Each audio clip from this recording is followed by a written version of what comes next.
ولم يكن له شريك في الملك ولم يكن له ولي من الذل وكبره تكبيرا صل على محمد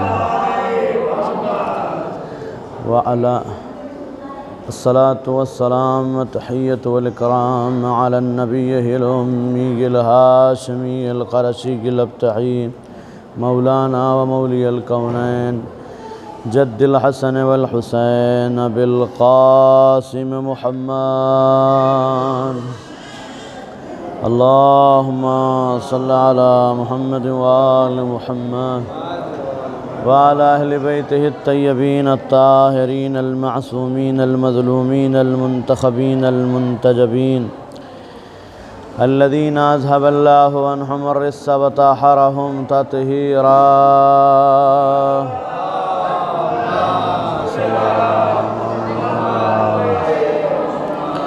واللعنة الدائمة الباقية الأبدية المغلظة على أعدائهم ومنكر فضائلهم وغاصب حقوقهم أجمعين من يوم عداوتهم إلى قيام يوم الدين. أما بعد فقد قال رسول الله صلى الله عليه وآله من مات ولم يعرف إمام زمانه مات ميتة جاهلية.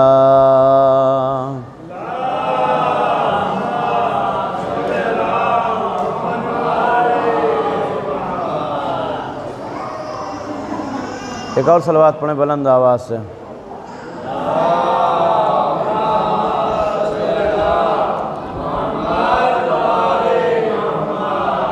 ہماری گفتگو ہو رہی تھی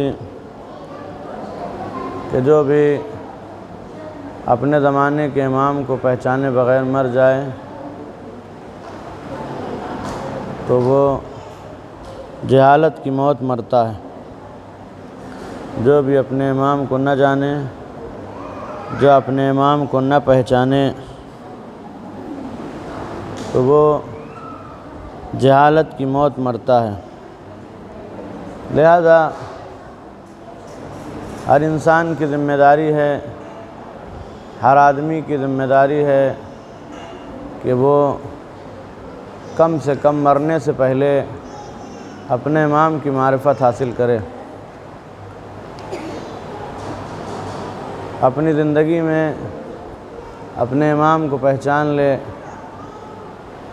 اپنے رہبر کو، اپنے رہنما کو پہچانے. رہبر کو اور رہنما کو پہچاننے کے لیے چند چیزوں کی ضرورت ہوتی ہے. تاریخ کی ضرورت ہوتی ہے، آیات و روایات کی ضرورت ہوتی ہے. لہذا سب سے پہلے انسان سمجھے اپنے امام کو، پہچانے اپنے امام کو. میں نے کل عرض کیا تھا، روایت نقل کی تھی کہ جب آیت نازل ہوئی کہ اطیعوا اللہ و اطیعوا الرسول و اولی الامر منکم، تو حضرت ابو ذر غفاری سلام اللہ علیہ انہوں نے رسول اکرم صلی اللہ علیہ وآلہ وسلم سے سوال کیا کہ اس سے مراد کون ہیں؟ تو پیغمبر اکرم نے ارشاد فرمایا تھا کہ اولہم علی و آخرہم مہدی. لہذا اب ہم کو یہ بات معلوم ہے کہ پہلا علی ہے، آخری مہدی ہیں. تو اب ہم کو پہلے سے لے کر کے آخر تک کی کم سے کم ولادت اور شہادت کی تاریخ معلوم ہونی چاہیے. ہمارے جوانوں کو معلوم ہونا چاہیے، نہ تفصیلی کم سے کم اجمالی علم ہونا چاہیے کہ کہیں کھڑے ہو جائیں اور کوئی پوچھ لے تو اس کو بیان کر سکیں. اتنی تاریخ اپنے ائمہ کی معلوم ہونی چاہیے. حالانکہ یہ منبر کا فیض ہے، مجلسوں کی برکت ہے کہ ہمارے یہاں کے بچے ان سب چیزوں سے باخبر ہوتے ہیں. لہذا جس امام کی معرفت کے لیے کہا جا رہا ہے جو ہمارے زمانے کا امام ہے، جب ہم شروعات سے دیکھیں گے تو ولادت کی تاریخ کیا ہے؟ 15 شعبان سن 255 ہجری۔ 15 شعبان کو ہمارا امام اس دنیا میں آیا، 255 ہجری میں اس دنیا میں آیا۔ ایک بات ہوتی ہے جب کسی کے ہاں ولادت ہوتی ہے، خاص کر کے بیٹے کی ولادت ہوتی ہے، تو انسان خوشی کا اظہار کرتا ہے کہ ہمارے یہاں بیٹا پیدا ہوا ہے، خوش ہوتا ہے اور یہ خبر عام کرتا ہے، لوگوں تک خبر پہنچاتا ہے، لوگوں کو بتاتا ہے کہ ہمارے گھر میں بیٹا پیدا ہوا ہے۔ ایک دوسرے سے خوشیاں لیتا ہے اور خوشیاں دیتا ہے، مبارکباد لیتا ہے، مبارکباد دیتا ہے۔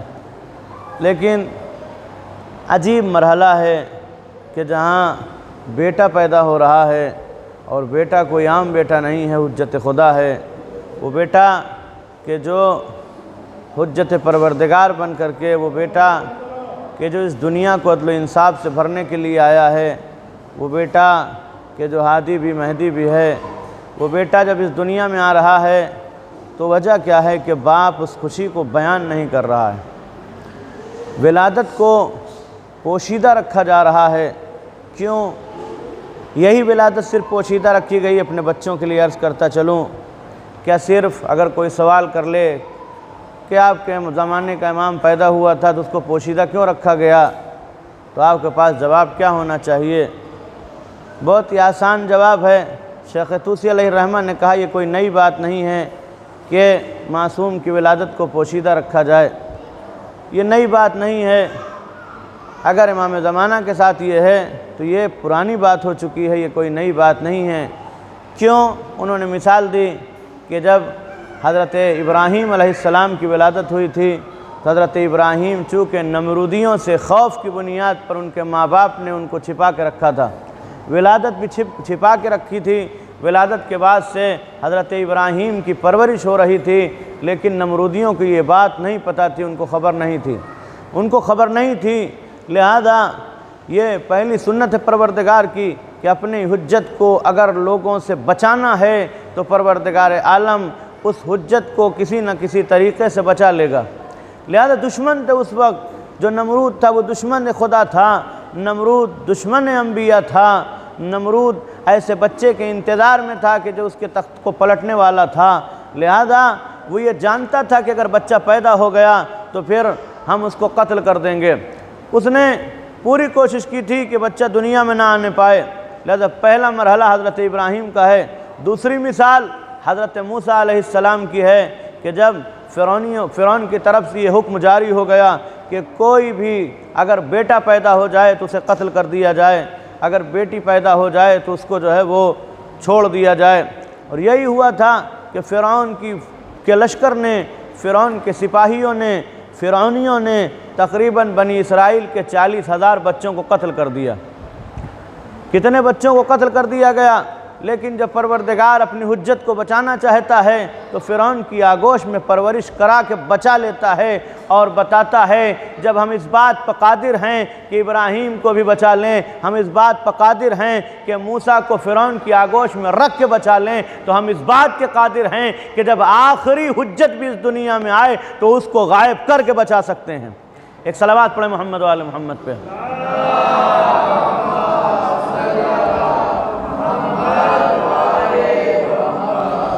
لہذا یہ عام بات ہے کہ اس زمانے میں کہ جہاں دشمنی بڑھ چکی تھی، جہاں بنی عباس کے خلفاء یہ جانتے تھے اور پہرے داری تھی، 11ویں امام جس جگہ عسکرین کیوں کہا جاتا، عسکری کیوں کہا جاتا ہے؟ سامرہ، اس وقت کے حالات کیا تھے؟ سامرہ کے امام کو آپ کے گھر میں قیدی بنا کے رکھا گیا تھا، فوجی، تمام فوجی جو ہے وہیں رہا کرتے تھے، اور اس کو باقاعدہ اس طرح سے امام کو قیدی بنا کے رکھا گیا تھا کہ فوج پورا گھیرے ہوئے تھی اور کسی طرح سے امام کا نکلنا مشکل تھا۔ بار بار عورتیں، جیسے حضرت ابراہیم کے زمانے میں، حضرت موسیٰ علیہ السلام کے زمانے میں، کہ عورتیں حکومت کی طرف سے آ کر کے پتہ لگاتی تھیں، دیکھتی تھیں کہ ولادت تو نہیں ہونے والی ہے، کوئی عورت حاملہ تو نہیں، ہماری طرف بچوں ہماری طرف متوجہ رہو، توجہ ہے نا؟ ایک صلوات پڑھیں محمد وآل محمد پہ۔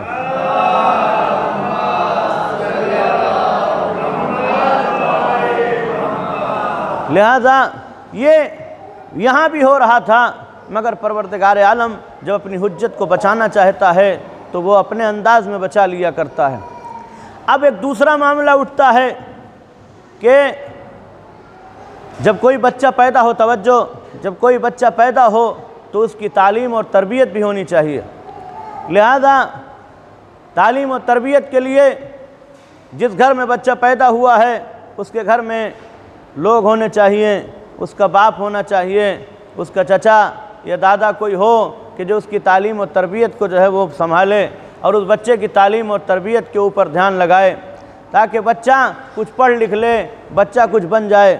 لیکن اگر یہ بات ہم مان لیتے ہیں کہ ہاں واقعی تعلیم اور تربیت کی ضرورت ہے، تو کیا امام زمانہ کو تعلیم اور تربیت کی ضرورت ہوتی ہے؟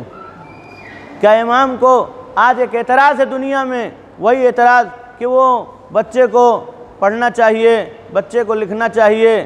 آپ کو یاد ہوگا کہ جب مامون اپنے لشکر کے ساتھ نکلا تھا اور نکلنے کے بعد اپنے راستے میں اس نے دیکھا، بچوں نے دیکھا کہ مامون کا لشکر آ رہا ہے، تو فوراً کیا ہوا؟ مامون کے لشکر کو دیکھ کر کے سارے بچے بھاگ گئے تھے، لیکن ایک ننھا سا بچہ جس کی عمر کل 9 سال ہے وہاں کھڑا تھا۔ اس نے روک کر کے قافلہ پوچھا کہ یہ بتاؤ کہ تم کیوں نہیں چلے گئے؟ تو امام نے ایک تاریخی جواب دیا تھا، 2 چیزیں ہو سکتی تھیں، یا راستہ تنگ تھا کہ تم نہ نکل پاتے تو ہم کو راستہ چھوڑ دینا چاہیے تھا، یا یہ کہ تم ظالم ہو، اگر تم ظالم ہو تو ظلم کے خوف سے ہم کو راستہ چھوڑ دینا چاہیے تھا۔ لہذا میں نے نہیں دیکھا راستہ تنگ نہیں تھا اور میں تمہیں ظالم نہیں سمجھتا ہوں کہ تم میرے ساتھ زیادتی کرو گے۔ وہ واپس پلٹا، کہاں پہنچا؟ اپنے شکاری کے ساتھ، اپنے باز جو شکاری تھا اس کے ساتھ اس نے شکار کیا، اور شکار کرنے کے بعد جب پلٹ کر کے آیا تو پھر وہی ماحول ہے اور سامنے بچہ کھڑا ہے۔ اس نے اپنی مٹھی کو بند کر کے پوچھا یہ بتاؤ میری مٹھی میں کیا ہے؟ توجہ، اتنے لوگ موجود، پورا لشکر ہے، جب کہیں بادشاہ نکلتا ہے تو وہاں کیا حالات ہوتے ہیں، کتنے لوگ اس کے ساتھ ہوا کرتے ہیں، پورا لشکر اس کے ساتھ ہوا کرتا ہے، پورا لشکر اس کے ساتھ ہے، مگر وہ کتنا پہچانتا ہے کہ کوئی عام بچہ نہیں ہے، سامنے کھڑا ہو گیا، اس نے صرف ایک بات پوچھی کہ یہ بتاؤ کہ میری مٹھی میں کیا ہے؟ امام کہہ دیتے تمہاری مٹھی میں کیا ہے، لیکن امام نے بھی اس کو تاریخی جواب دیا کہ مامون تو نے سوال کیا ہے تو کچھ سمجھ کے سوال کیا ہے، لہذا ہم تمہیں تاریخی جواب دیں گے۔ آواز سن، خداوند عالم قدرت رکھتا ہے، خداوند عالم نے زمین و آسمان کو خلق کیا، اس کے درمیان میں دریا کو خلق کیا، دریاؤں میں مچھلیوں کو خلق کیا، اور مچھلیوں کو خلق کرنے کے بعد زمانے کا وقت کا بادشاہ جاتا ہے اپنے شکاری باز کے ساتھ ایک مچھلی کا شکار کرتا ہے، اور شکار کرنے کے بعد اپنی مٹھی میں بند کر کے آتا ہے، اور آنے کے بعد حجت خدا سے پوچھتا ہے کہ میری مٹھی میں کیا ہے؟ حجت خدا سے پوچھتا ہے کہ میری مٹھی میں کیا ہے؟ اس نے فوراً لیا، اپنے دربار میں لے کر کے آیا، آنے کے بعد اعلان کر دیا کہ اپنی بیٹی کے ساتھ شادی کرنے جا رہا ہوں۔ لوگوں نے کہا پہلے تعلیم اور تربیت تو دیکھ لو۔ اس نے جواب دیا کہ تمہیں خبر نہیں ہے، تعلیم اور تربیت کے لیے امت ہوا کرتی ہے، جب امت کے ہاں اولاد پیدا ہوتی ہے تو تعلیم و تربیت کی محتاج ہوتی ہے، لیکن جب نبی کے گھر میں اولاد پیدا ہوتی ہے تو پڑھ لکھ کے آتی ہے، دنیا کی تعلیم کی ضرورت نہیں ہوتی ہے۔ ایک صلوات پڑھے محمد وآل محمد پہ۔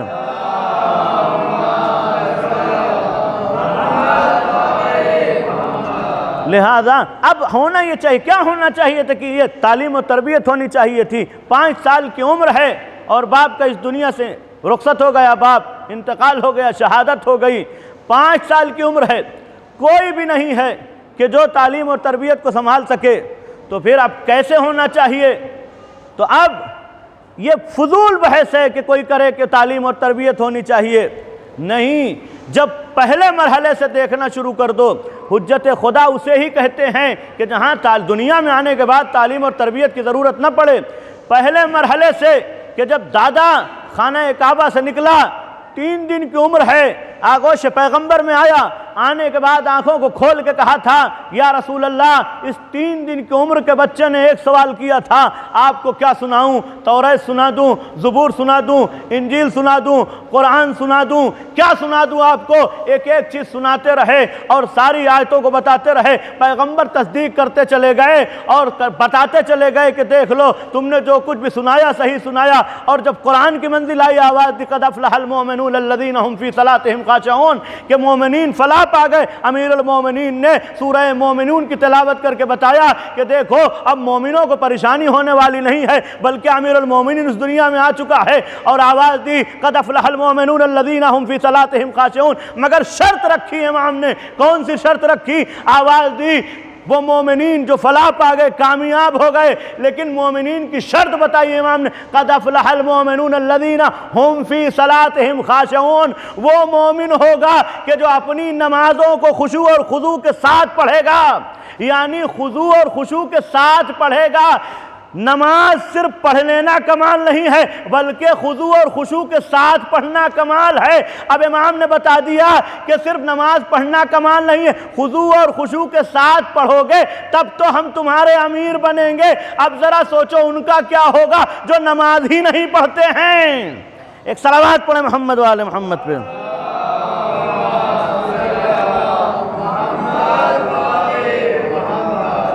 لہذا یہ بچپنہ نہیں دیکھے کہ کیا ہے، عمر ہر طرح کی ہوا کرتی ہے۔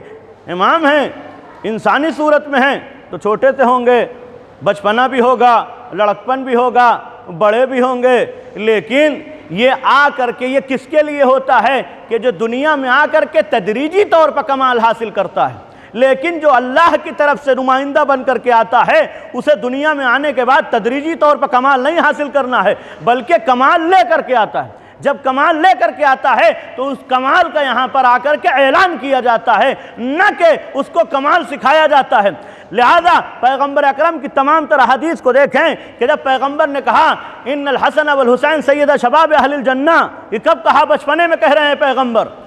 امام حسین یا امام حسن کی تعریف کر رہے ہیں تو بچپنے میں کہہ رہے ہیں، اور بچپنے میں کہا یہ میرے دونوں بچے امامان، یہ دونوں امام ہیں، چاہے بیٹھے ہوں چاہے کھڑے ہو جائیں یہ دونوں امام ہیں۔ یعنی بچپنے میں بتا رہے ہیں کہ دیکھو اب یہ بڑے ہوں گے، پھر بڑے ہونے کے بعد امام نہیں بنیں گے، نہیں، بچپنے میں ہوں گے تب بھی بڑوں کے امام ہوں گے، چاہے بچپنا ہوگا تب بھی بڑے بڑوں کے امام ہوں گے۔ اور اس کے بعد کہا سن لو یہ جنت کے جوانوں کے سردار ہوں گے۔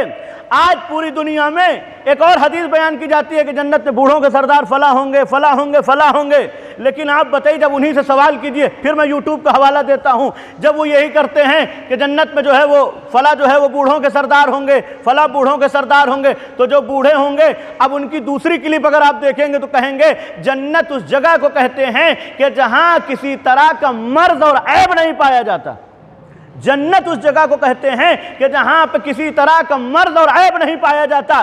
کہا بڑھاپا ایک مرض ہے، لہذا وہاں کوئی بوڑھا نہیں ہوگا، جو بھی ہوں گے سب ایک عمر کے ہوں گے، سب جوان ہوں گے، سب کے سب جوان ہوں گے۔ ایک صلوات پڑھیں محمد والے محمد پہ۔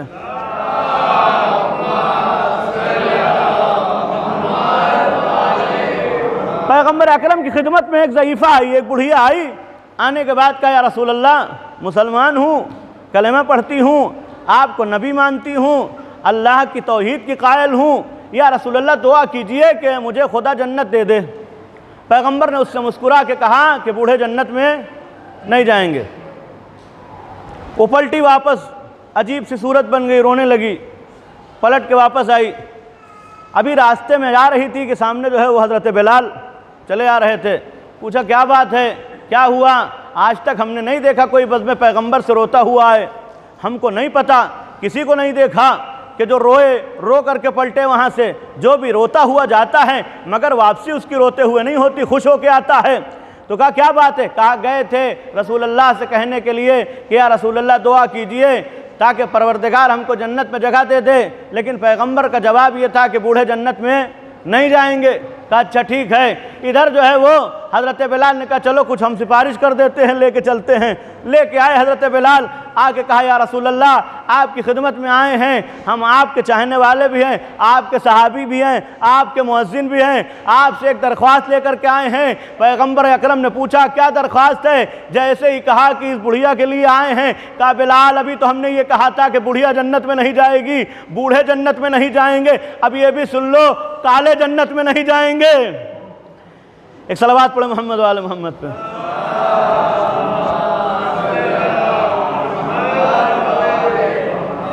جیسے اتنا سنا حضرت بلال نے کہا آئے تھے کسی کام کے لیے، ہم خود پھنس گئے، کسی کی سفارش کے لیے آئے تھے، ہم خود مشکل میں پھنس گئے، اب کیا ہوگا؟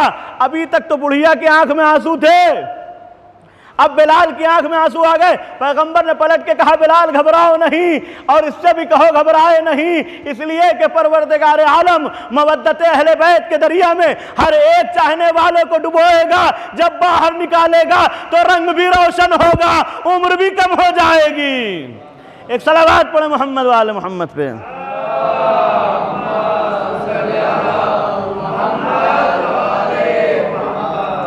لہذا کیا کمال لے کر کے آتے ہیں، یہ ان کے کمال کا صرف اعلان کیا جاتا ہے، یہ نہیں کہ یہاں آ کر کے کمال حاصل کریں گے۔ یہ وہ ہستیاں ہیں، یہ وہ ذوات ہیں، یہ وہ لوگ ہیں کہ جن کے یہاں کمال پایا جاتا ہے۔ کمال جو بھی اللہ کی طرف سے عہدہ دار ہوا کرتا ہے اس کے کمال کا اعلان ہوتا ہے، نہ کہ آ کر کے دنیا میں کمال حاصل کرے۔ اور شاید یہی وجہ ہے، ہمارا عقیدہ یہی ہے کہ جو دنیا میں کمال حاصل کرے وہ کچھ بھی ہو جائے، کچھ بھی کہیں بھی کسی بھی منزل پر پہنچ جائے، صرف اس کی منزل پہنچ سکتا ہے وہ، لیکن وہاں تک نہیں پہنچ سکتا کہ جس کو اللہ نے منتخب کیا ہو۔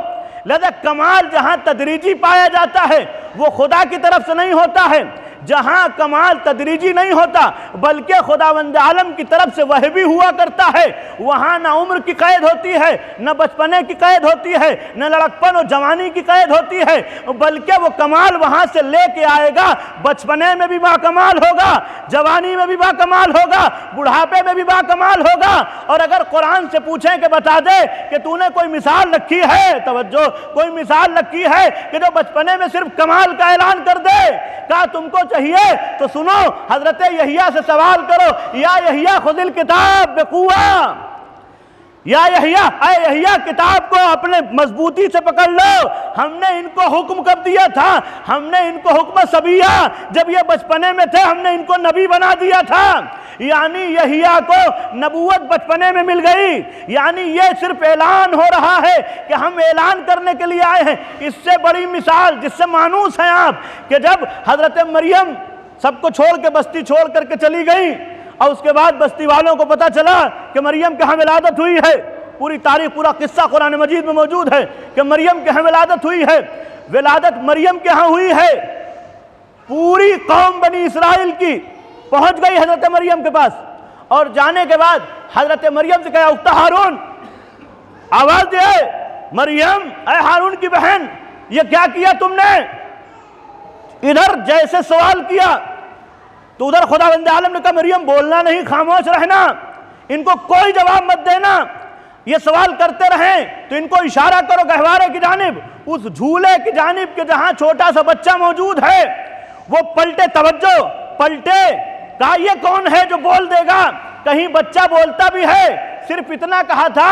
ادھر حضرت عیسیٰ نے کلام کیا، انی عبداللہ آتانی الکتاب وجعلنی نبیہ، ابھی ننھا سا بچہ کہ جو گہوارے میں ہے اس نے آواز دی کہ میں اللہ کا بندہ ہوں۔ کیوں کہا اللہ کا بندہ؟ تاکہ قیامت تک کے لیے سند ہو جائے، ہم کو کوئی خدا نہ کہے۔ انی عبداللہ صرف نبی بتا دیتے، کہہ دیتے کہ ہم اللہ کی طرف سے کتاب لے کر کے آئے ہیں، ہم اللہ کی طرف سے نبی بنا کر کے بھیجے گئے ہیں، نہیں، کہا انی عبداللہ، میں اللہ کا بندہ ہوں، آتانی الکتاب، اس نے ہمیں کتاب دی ہے، وجعلنی نبیہ، نبی بنا کر کے بھیجا۔ یعنی صرف 3 دن کے عیسیٰ اپنی نبوت کا اعلان کر رہے ہیں. کہاں گہوارے میں. اب پوری دنیا اس پہ اعتراض نہیں کرتی کہ کہیں 3 دن کا بچہ اپنی نبوت کا اعلان کرے گا. جب 3 دن کے عیسیٰ نبوت کا اعلان کر سکتے ہیں تو جملوں کو بدل کے یوں کہوں کہ جس کو ظہور کے بعد پیچھے نماز پڑھنا ہے وہ اتنا بلند ہے کہ جھولے میں نبوت کا اعلان کر دے, اور جو امام جماعت ہوگا وہ کتنا بلند ہوگا.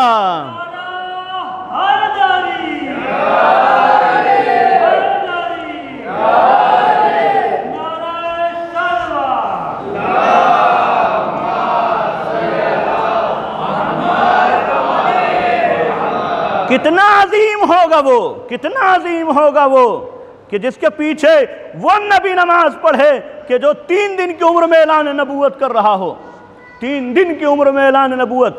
ہر جگہ مصلحت ہوا کرتی ہے. اب بات آ گئی تو کہتا چلوں, ہر جگہ مصلحت ہوتی ہے کہ کس کو کب اعلان کرنا ہے. وَإِلَّا حضرت موسیٰ فرعون کی آگوش میں ہے. توجہ, فرعون کی آگوش میں ہے, فرعون لیے ہوئے ہے. کام کیا کرتے ہیں؟ ایک دن کیا ہوا, چھینک آ گئی. موسیٰ چھوٹے سے چھینک آ گئی, کہا الحمدللہ رب العالمین. گھبرا گیا وہ, یہ کون سی بات ہوگی, اس نے کیسے کہہ دیا. کیا کرتے تھے؟ ننھے سے ہیں, چھوٹا بچہ کیا کر سکتا ہے؟ کھلاتا رہتا تھا, تخت پہ بیٹھا رہتا تھا, اور وہ داڑھی پکڑتے تھے اور دوسرے ہاتھ سے ایک تھپڑ مارتے تھے, اور ننھے سے بچے کا تھپڑ جب لگتا تھا تو منہ گھوم جاتا تھا, وہ گھبرا جاتا تھا کیا ہوا. لیکن جس دن انہوں نے کہا الحمدللہ رب العالمین, اس دن فوراً اس نے آگ منگوائی, ایک طرف عقیق رکھوایا, پتھر رکھوایا, کہا اس کا امتحان لیں گے. حضرت موسیٰ نے ہاتھ جو ہے وہ بڑھایا پتھر عقیق کی جانب. حضرت جبرائیل نے پکڑا ہاتھ, کہا آج موقع نہیں ہے, آج یہ کام نہیں ہوگا. کہ کیوں؟ اس لیے کہ آج جان بچانا واجب ہے, لہذا آگ کی طرف ہاتھ بڑھاؤ. ہاتھ بڑھایا, یعنی مصلحت ہوا کرتی ہے وہ نبی کہ جو غلام پیغمبر اکرم ہوں, یا یوں کہیں ایک روایت مشہور ہے, پڑھی جاتی ہے کہ سارے انبیاء کو اللہ نے اپنے, جب خداوند عالم کے محبوب نے سجدہ کیا تو سجدے کی حالت میں اتنا لمبا سجدہ کیا کہ پیشانی پر پسینہ آ گیا. خدا نے کہا حبیب تیری پیشانی سے اس پسینے کو رائگاں نہ جانے دیں گے. اس نے پیشانی سے پسینے کو اتارا, ایک ایک بوند سے نبی بنا دیا. تو ذرا سوچو, جس کے پسینے سے بنے ہوئے نبی 3 دن میں نبی ہو جائے, وہ 40 سال کے بعد نبی بنے. کیسے مسلمان ہیں یہ. ایک صلوات پڑھیں محمد والے محمد پہ.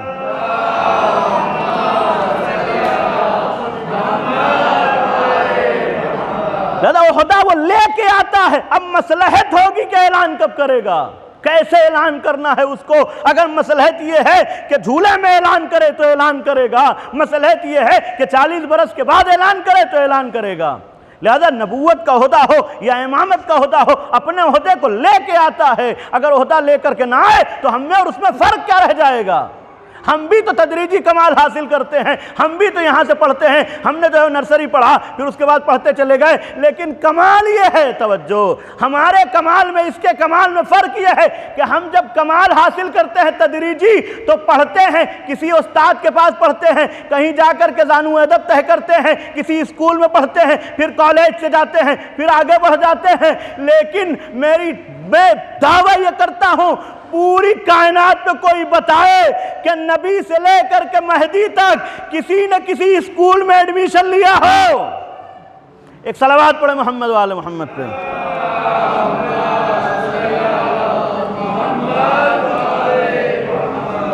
لہذا وہ کتنا باکمال ہوگا, اتنا عظیم ہوگا کہ جو زمانے کا امام ہوگا. اور جب زمانے کا امام ہے تو پھر اپنے چاہنے والوں کو تنہا نہیں ہونے دے گا, اپنے چاہنے والوں کو ایسے نہیں چھوڑ دے گا کہ وہ, اور امام یہی کہتے ہیں اگر ہم تمہاری اوپر سے نظر کرم ہٹا لیں تو یہ دنیا تم کو تباہ کر دے, ختم کر دے تم کو. امام کی نظر کرم ہے کہ جو ہم بچے اتنے ہر سال جو ہے کہیں نہ کہیں جلوسوں میں دھماکے ہوتے رہتے ہیں, کچھ مسجدوں میں دھماکے ہوتے رہتے ہیں, لیکن اس کے باوجود یہ قوم اور نکھر کے سامنے آتی ہے. یہ نکھر کے سامنے آنا اس بات کی دلیل ہے کہ ہمارے سر پہ سایہ ہے. اگر ہمارے سروں پہ سایہ نہ ہوتا تو کبھی داعش قبضہ کر کے ختم کر دیے ہوتے، کبھی ادھر لشکر طیبہ اور سپاہ صحابہ اور کتنے کتنے بڑے بڑے جو ہیں وہ آتنکوادی گروپ اور گٹ ہیں، یہ کیا کر کے ہوتے، لیکن نہیں، ہمارے سروں پر اس کا سایہ ہے۔ اگر ہماری خبر نہ لے تو یقیناً ہم سب کے سب جو ہے وہ تباہ ہو جائیں گے۔ شمس الدین ایک شخص ہیں، حسن ہرقلی، یہ بہت بیمار تھے، ان کے زانوں پہ ایک زخم ہو گیا تھا کہ اس زخم سے بہت پریشان تھے۔ ہلے کے رہنے والے تھے، ہرقل کے رہنے والے تھے، ہلا شہر ہے، وہاں پہ ایک علاقہ ہے ہرقل کا، تو یہ علاج کرا رہے تھے لیکن علاج میں کوئی فائدہ نہیں ہو رہا تھا، بہت پریشان تھے کہ کیسے علاج ہو جائے۔ تو سید ابن طاؤس کے مشورے سے یہ بغداد گئے کہ جا کر کے بغداد میں علاج کرائیں، تو وہاں کے اطباء نے، وہاں کے جو طبیب تھے، انہوں نے کہا کہ اگر ہم جراحت کریں گے، اس کو کاٹیں گے اور اس میں سے نکالیں گے تو جان جا سکتی ہے، زہر پھیل سکتا ہے، تو ہم اس میں ہاتھ نہیں لگا سکتے، اس کا علاج یہ شاید اپنے سے ٹھیک ہو جائے۔ بہت پریشان تھے، بغداد میں تھے، تو سوچا کہ چلو اپنے زمانے کے امام سے توسل کیا جائے، ہمارا مولا سنے گا ضرور۔ سامرہ پہنچے اور امام کے حرم میں گئے، 3 دنوں تک امام کے حرم میں رہے اور بہت توسل کیا کہ امام سے ملاقات ہو جائے اور امام آ جائیں، لیکن امام کی زیارت نہ ہوئی۔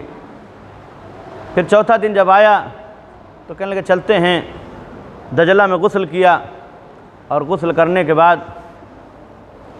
وہاں سے پھر چلے کہ اب آخری زیارت کرتے ہیں، زیارت کر کے پھر گھر کی جانب جائیں، زندہ رہیں گے جب تک زندہ رہیں گے، نہیں تو اگر اسی مرض میں واپس جانا ہے دنیا سے تو چلے جائیں گے۔ آئے، پھر زیارت کے لیے آ رہے تھے، تو جب دروازے پر پہنچے تو ادھر سے کچھ عرب چلے آ رہے تھے، انہوں نے ان سے سلام کیا، انہوں نے جواب دیا سلام کا، تو اس میں سے ایک شخص جو 2-3-4 لوگ جو تھے اس میں سب گھوڑ سوار تھے، سب گھوڑے پہ سوار تھے، اس میں سے ایک شخص جس کے اوپر نقاب تھی، اس نے بلایا کہ آؤ میرے پاس، قریب آؤ، تو کہنے لگے میں نے سوچا ابھی ہم نہا کے چلے آ رہے ہیں، غسل کر کے چلے آ رہے ہیں، یہ عرب کہاں سے چلے آ رہے ہیں، کہاں ان کا ہاتھ کیسے گندا ہے کہ صاف ہے، لیکن پھر بھی میں قریب پہنچ گیا، تو اس نے اپنے گھوڑے پہ بیٹھا رہا، میرے ہاتھوں کو پکڑا اور پکڑنے کے بعد جس طرف ہم کو زخم تھا اس نے ہاتھ کو پھیرنے کے بعد پھر اس نے جو دوسرا آدمی جو ضعیف آدمی کھڑا تھا اس نے پوچھا تمہیں آرام ہو گیا؟ میں نے کہا ہاں مجھے تو بالکل آرام ہو گیا ہے، اور جس نے میرا ہاتھ پکڑا تھا وہ شخص آگے بڑھ گیا، تو اس ضعیف نے پوچھا کہ تمہیں پتہ ہے کہ تمہیں کس نے شفا دی ہے؟ کہا مجھے نہیں پتہ، شاید وہ ضعیف کوئی اور نہیں خضر علیہ السلام تھے۔ کہا تمہیں نہیں پتہ کہ تمہارے زمانے کا امام تھا، تم نے توسل کیا تھا اس سے، تم نے اس کو بلایا تھا، تم اتنا پریشان ہو کر کے آئے تھے، اس کے بعد بھی تم نے پہچانا نہیں اس کو؟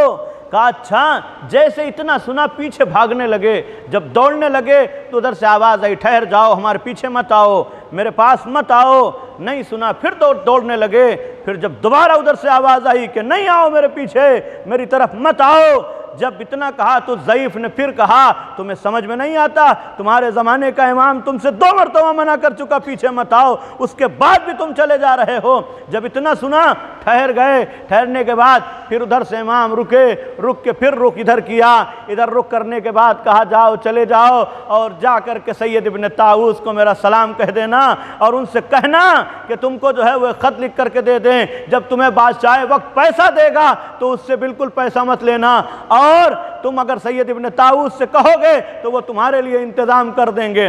اتنا کرنے کے بعد وہ رخصت ہو گئے۔ آپ ذرا سوچئے کہ اگر کوئی بھی متوسل ہوتا ہے، کوئی بھی توسل اختیار کرتا ہے اپنے زمانے کے امام سے، تو امام اس کو ایسے نہیں چھوڑ دیتے ہیں۔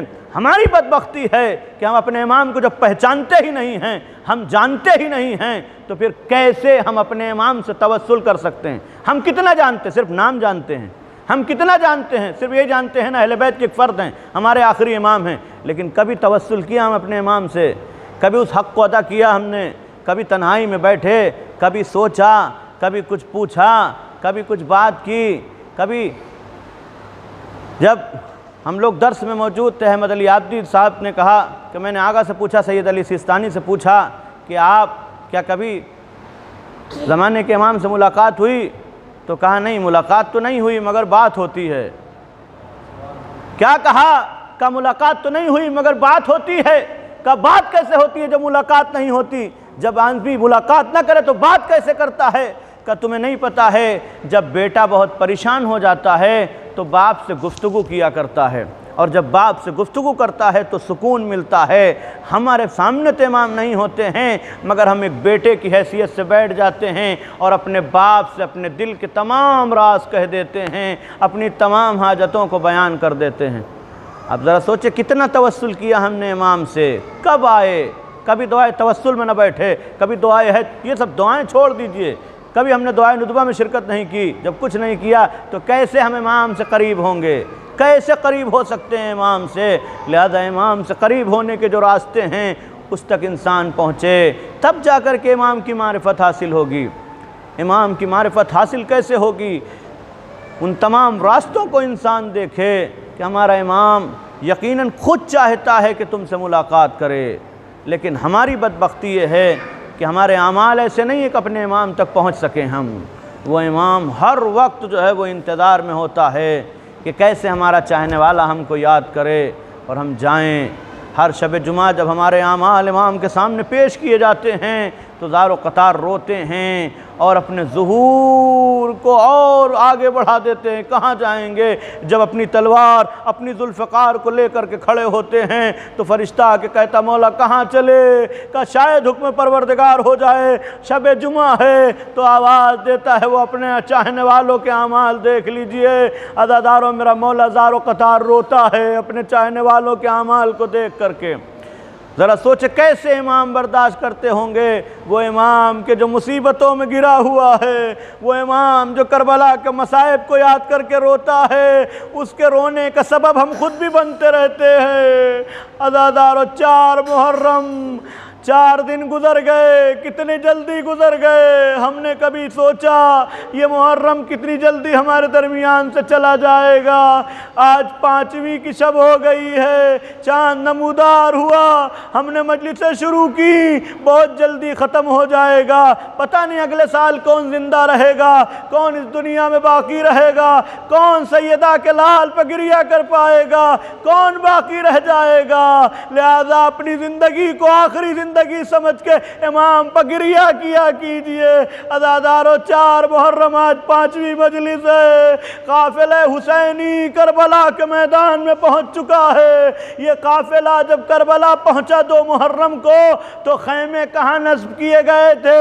دریا کے کنارے نصب کیے گئے تھے تاکہ پانی لینے میں آسانی ہو اور تازہ پانی ہر وقت ملتا رہے۔ لیکن جب 4 محرم آئی اور شمر ملعون پہنچا کربلا میں اپنی فوج کے ساتھ، آ کر کے دریا پہ فوجی لگا دیے گئے اور ایک آواز گونجی اپنے خیموں کو ہٹاؤ یہاں سے، ہم تمہیں پانی نہ لینے دیں گے، خیمہ ہٹاؤ۔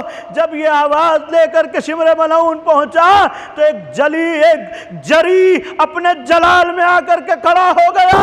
اس نے کہا کسی کی ماں نے اگر دودھ پلایا ہو تو خیموں کی طرف آنکھ اٹھا کے دیکھ لے۔ اتنا کہا ایک آواز گونجی، خیمے میں پہنچی۔ جب خیمے میں آواز پہنچی بہن نے بھائی کو بلایا، بھیا خیریت تو ہے؟ آواز دی زینب، ارے عباس کو جلال آ گیا ہے، روکو کسی طرح سے۔ اے بھیا آپ روکیے۔ کہ زینب میں نہیں روک سکتا۔ کیوں نہیں روک سکتے؟ اے زینب جب بھیا حسن کے اوپر تیروں کی بارش ہوئی تھی تو میں نے روکا تھا، عباس کربلا نہیں ہے۔ اے زینب جب ولید کے دربار میں مجھ پر تلوار اٹھا اٹھی تھی تب میں نے روکا تھا میرے بھائی یہ کربلا نہیں ہے۔ اے زینب جب ہر کے لشکر نے راستہ روکا تھا تب بھی میں نے کہا تھا میرے بھائی کربلا نہیں ہے، لیکن اب کیا کروں، کربلا ہے، کیسے اس جری کو روکوں، کیسے اس بھائی کو روک لوں۔ زینب میرا ایک کام کرو، عباس کو روک لو، نہیں تو آج نقشہ بدل جائے گا۔ زینب نے فضہ کو آواز دی، اماں فضہ بھائی کو بلا کے لائیے۔ مگر کمال ہے یہ، آج ہم بڑی آسانی سے مصائب پڑھ لیا کرتے ہیں، نام لے لیا کرتے ہیں حضرت عباس کا، لیکن کبھی سوچا کہ وہ عباس کتنا باکمال ہے جس کے پاس اتنی قوت ہو، اتنی طاقت ہو۔ اگر باپ اپنے بیٹے کو کہ جس کے ہاں قوت اور طاقت پائی جاتی ہے اپنے بیٹے کو روکے، اگر محلے میں جھگڑا ہو رہا ہے، گھر میں کسی سے بات ہو رہی ہے، جب تک کہ روکے تب تک ایک دو تماچا بیٹا اپنے سامنے والے کو مار دیتا ہے، باپ روکتا رہ جاتا ہے، کیونکہ قوت اس بات کا تقاضا کرتی ہے کہ سامنے والے سے آ کے الجھ جائے۔ مگر قربان جاؤں ادھر بہن نے بھائی کو بلایا، اتنا بہادر بھائی، اس نے جیسے سنا تلوار نکالی، نکال کے خط کھینچا، خط کھینچ کے کہا کسی کی ماں نے دودھ پلایا ہو تو اس خط کے پار آ کے دکھا دے۔ مگر تاریخ گواہ ہے کسی میں اتنی ہمت نہ تھی کہ جو اس خط کو آ کر کے پار کر جاتا۔ خیمے میں آئے، سر جھکا کے کہا شہزادی آپ نے بلایا ہے؟ ہاں بھیا بلایا ہے، کیا حکم ہے؟ اے بھائی مصلحت یہی ہے، خیمہ ہٹا لو۔ تاریخ اور مقاتل نے لکھا، اس جوان نے سر جھکایا، آگے بڑھا، جا کر کے جہاں چیلنج کر کے آیا تھا کہ کسی کی ماں نے دودھ پیا ہو تو آئے ادھر چلائے، اپنے ہاتھوں سے خیموں کو ہٹانے لگا۔ صرف تصور کیجئے اس عباس پہ کیا گزری ہوگی جب خیموں کو ہٹا رہا ہوگا۔ ہائے جس عباس کے خط کھینچنے کے بعد کسی میں ہمت نہ تھی۔ یہی وجہ ہے کہ جب عاشور میں بھائی اس دنیا سے رخصت ہوا، ایک مرثیہ بھائی نے پڑھا، اے بھیا ارے جو آنکھیں تیرے ہونے سے مطمئن ہو کے سوتی تھی وہ اب جاگیں گی، اے بھیا جو آنکھیں تیرے خوف میں رات بھر جاگا کرتی تھی اب اطمینان سے سوئیں گی۔ اے عباس اب کون ہوگا جو سکینہ کا سہارا بنے گا؟ وَسَيَعْلَمُ الَّذِينَ ظَلَمُوا أَيُّ مُنقَلَبٍ يَنقَلِبُونَ إِنَّا لِلَّهِ وَإِنَّا إِلَيْهِ رَاجِعُونَ۔ بسم اللہ الرحمن الرحیم۔ اللہم کل ولیک الحجۃ بن الحسن صلواتک علیہ وعلی آبائہ فی هذه الساعة وفی کل ساعة ولیا وحافظا وقائدا وناصرا ودلیلا وعینا حتی تسکنہ ارضک طوعا وتمتعه فیہا طویلا۔ اللہم صل علی محمد